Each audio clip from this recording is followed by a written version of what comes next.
है। यही सही मौका है, मुझे अब बदला ले लेना चाहिए। अनोखी, मैं तुम्हें कभी जीतने नहीं दूंगी मेरी बहन। इतना कहकर देवलीना एक जल लेकर अनोखी के ऊपर छिड़क देती है। उसी वक्त अनोखी की नींद खुल जाती है। ये क्या हो रहा है? मेरा शरीर जल क्यों रहा है? देवलीना, तुमने तुमने मेरे शरीर पर क्या डाला है? मेरा शरीर जल क्यों रहा है? बस दीदी, कुछ देर और इंतजार कर लो, उसके बाद आपको इस तकलीफ से हमेशा हमेशा के लिए मुक्ति मिल जाएगी। तुमने ऐसा क्या किया है? सच सच बताओ। दीदी, आप हमेशा मेरे रास्ते का कांटा बनकर रहे हो, इसीलिए आज मैं हमेशा हमेशा के लिए आपको अपने रास्ते से हटा रही हूँ। इतने में ही तेज रोशनी फैलती है और अनोखी एक उल्लू में बदल जाती है और देवलीना अनोखी का रूप धारण कर लेती है। ये क्या? मैं उल्लू कैसे बन सकती हूँ? ये क्या हो रहा है? नहीं नहीं, हे भगवान, मेरा असली रूप तुम्हारे पास कैसे आ गया? देवलीना, आज से मैं अनोखी हूँ और तुम्हारा रूप लेकर मैं इस राज्य पर राज करूंगी। मेरी बहन, तुमने ऐसा क्यों किया? अगर तुम कह देती तो हमेशा के लिए तुम्हारे रास्ते से हट जाती। इतना कहकर अनोखी फूट फूट कर रोती है, पर उसकी आवाज कोई नहीं सुनता और बस उसकी आंखों से आंसू गिरते चले जाते हैं। अब बस, तुम्हें अब रास्ते से हटना होगा, तभी मेरा नया जिंदगी शुरू होगा। देवलीना उल्लू बनी अनोखी को अपने हाथ में ले लेती है और रात के अंधेरे में महल से बाहर निकल पड़ती है और वो चलते चलते एक तालाब के पास रुक जाती है। तुम हमेशा के लिए इसी तालाब में डूब कर मर जाओगी। देवलीना अनोखी को उस तालाब में फेंक देती है और वापस महल आकर सो जाती है। अब बस, कल से मेरी नई जिंदगी शुरू हो गई। मैं अनोखी की जिंदगी जीऊंगी और वो तो हमेशा हमेशा के लिए रास्ते से ही हट गई। किसी को पता भी नहीं चलेगा वे कहाँ है और किस हालत में है। राजमहल में भव्य तैयारियां शुरू होती हैं। महारानी, हमारी अनोखी बेटी कहाँ है? कहीं दिखाई नहीं दे रही है। अरे आज तो उसकी ताजपोशी है, आज तो उसे अच्छे से तैयार भी होना है। जाकर देखिए। जी महाराज, मैं अभी लेकर आती हूँ। रानी राजकुमारी अनोखी के कमरे में जाती है, जहाँ देवलीना अनोखी के रूप में सोई हुई होती है।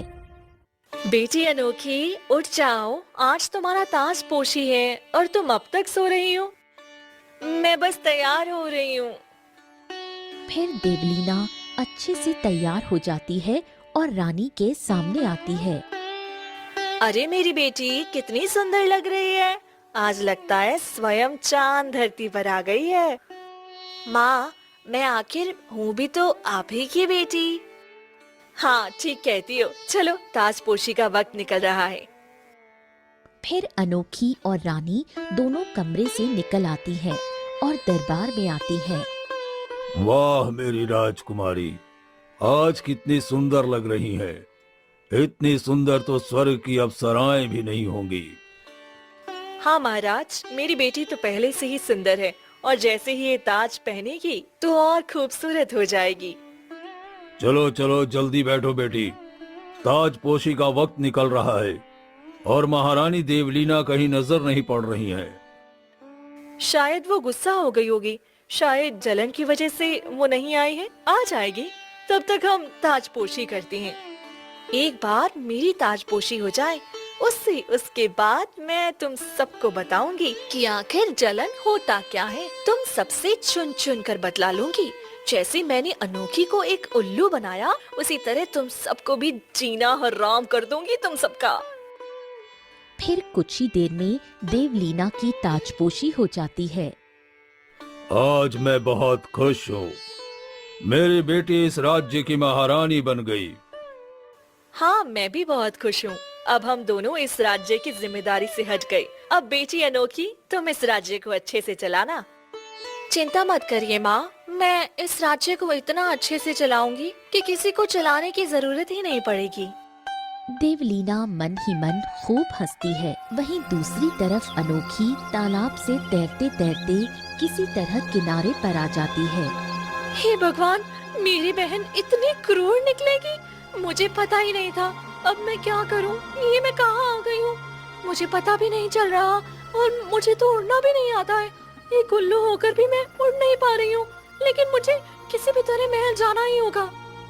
अनोखी थोड़ा आगे जाती है कि तभी एक बिल्ली उसे देख लेती है। ये क्या? ये बिल्ली मुझे इतना घूर क्यों रही है? हाँ, ये मुझ पर हमला करने वाली है। मुझे यहाँ से भागना होगा। अनोखी भागने लगती है कि तभी बिल्ली उसका पीछा करती है और अनोखी भागते भागते घने जंगलों में चली जाती है, पर बिल्ली उसका पीछा नहीं छोड़ती। हे भगवान, अब मैं क्या करूं? मैं कैसे अपनी जान बचाऊं? ये बिल्ली तो मुझे मार डालेगी। तभी सामने उसे एक लकड़हारा सुरेश दिखता है और उसके पास एक थैला रखा होता है। वो लकड़हारा उसके पास वो थैला है, उसके थैले में चली जाती हूँ, तभी मैं इस बिल्ली से बच पाऊंगी, नहीं तो ये तो मुझे खा ही जाएगी। अनोखी भागकर जाती है और लकड़हारे के थैले में छुप जाती है। सुरेश उठता है। चलो, आज तो लकड़ी काटने का मन नहीं कर रहा है, कल जाकर काटूंगा। आज इतनी लकड़ी है भी नहीं और थोड़ा मन भी ठीक नहीं लग रहा है। सुरेश अपना थैला उठा लेता है और घर की तरफ चला जाता है। और वो जैसे ही थैला रखता है कि उसमें से अनोखी निकलती है। अरे अरे, ये क्या? ये तो एक उल्लू है और ये मेरे थैले में कैसे आ गया? छी छी छी छी, इसका चेहरा देखने से तो मेरा पूरा दिन अपशगुन में चला गया। मैं क्या करूं? चल चल भाग यहाँ से। वैसे भी मेरा धंधा मंदा चल रहा है और तेरी शक्ल देखने के बाद पता नहीं और क्या होगा। चल चल भाग यहाँ से। सुरेश अनोखी को मारकर भगाने लगता है, लेकिन अनोखी नहीं भागती। ये तो बहुत जिद्दी किस्म का है, ये तो भाग भी नहीं रहा है और इसकी आंखों में आंसू भी निकल रहे हैं। अरे ये क्या हो रहा है? मेरी मदद करो, मुझे बचा लो, मैं तुम्हें धनवान बना दूंगी। अरे तुम एक उल्लू होकर बात कैसे कर सकती हो? कहीं कहीं मैं कोई सपना तो नहीं देख रहा हूँ?